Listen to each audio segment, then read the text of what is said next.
So here we have the Mitsubishi Eclipse on a 19 plate. I'm going to start off by showing you inside the boot and then we'll hop in and run through some controls from there. As you can see, we have loads of boot space along with that 60-40 split folding rear seat should you wish to increase the space even further, and this carpet section lifts up to give you even more space again. Okay, now that we're inside the car, we're going to start with the dials. On the left hand side we have the Rev Counter, and on the right hand side the speedometer. In the middle you can see the total miles to this car, which are 25,563. Above that we have the coolant temperature gauge and fuel gauge. It'll also show you what gear this car is currently in, as it's an automatic. We're in park at the moment. If I back out to the steering wheel, on the left hand side we have stereo and phone controls, and on the right hand side cruise control and speed limiter.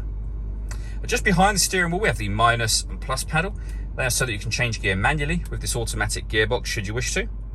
And then up here we have the main screen for the car. So all of the controls for the screen are down here. So we have these buttons, and this essentially this is like a mouse pad that you might get on a laptop, for example. So every movement of this will move things up on the screen, and you can push that pad down as well, so you can go through all of the different settings on here.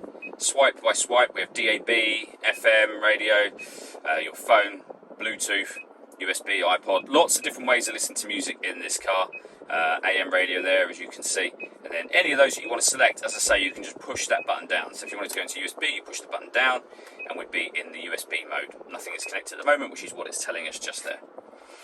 Also up on this screen, if we go back to the home screen, put the car into reverse, you'll see we have a 360 parking camera. So reversing camera and a bird's eye view image of the car exactly where it is right now, making it very, very easy to park this car.